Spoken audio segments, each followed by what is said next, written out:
महिषासुर की माता महिषी ऋषि के श्राप से पहले एक बहुत ही सुंदर गंधर्व कन्या थी। सुंदरता में वो अप्सराओं को भी मात देती थी। एक बार वो गंधर्व कन्या अपने कुछ सहेलियों के साथ एक तालाब में एक दूसरे पर पानी उछालते हुए अटखेलियां कर रही थी। तभी उस गंधर्व कन्या की नजर एक ऋषि पर पड़ी, जो वहीं तालाब के किनारे ध्यान मुद्रा में बैठकर तपस्या कर रहे थे। गंधर्व कन्या के मन में कुछ शरारत सूझी। वो चुपके से ऋषि के पास गई और वहां जानबूझकर कीचड़ युक्त पानी को उछाल उछाल कर अपनी सहेलियों के साथ अटखेलियां करने लगी। उसका उछाला हुआ पानी ऋषि के ऊपर गिरने लगा, जिससे ऋषि का ध्यान भंग हो गया। ऋषि गंधर्व कन्या के इस हरकत से क्रोधित हो उठे। वो समझ गए कि यह गंधर्व कन्या जानबूझकर ऐसा कृत्य कर रही है।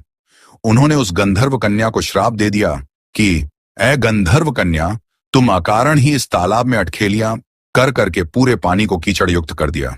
ऐसा कृत्य तो भैंस करती हैं।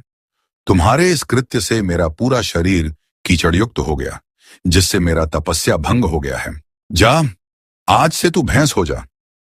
तुझे भैंस के जैसा काया प्राप्त हो। गंधर्व कन्या हाथ जोड़कर ऋषि से क्षमा मांगने लगी और अपना श्राप वापस लेने के लिए गिड़गिड़ाने लगी। ऋषि को उस गंधर्व कन्या पर दया आ गई।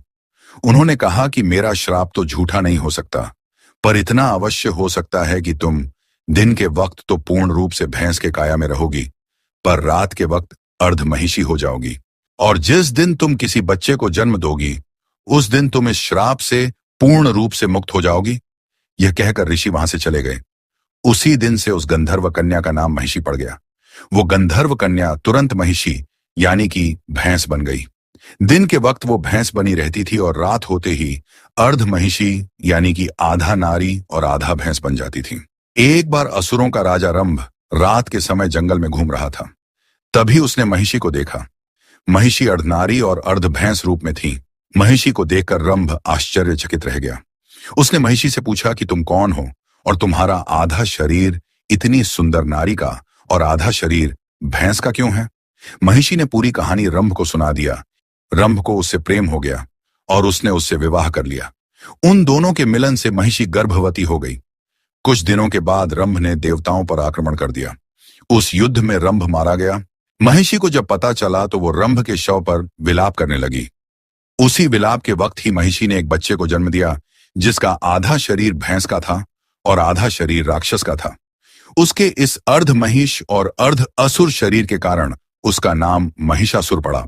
वो जब चाहे तब पूर्ण रूप से असुर बन जाता था और जब चाहे तब पूर्ण रूप से विशाल भैंसा बन जाता था। ये थी महिषासुर की जन्म की कथा।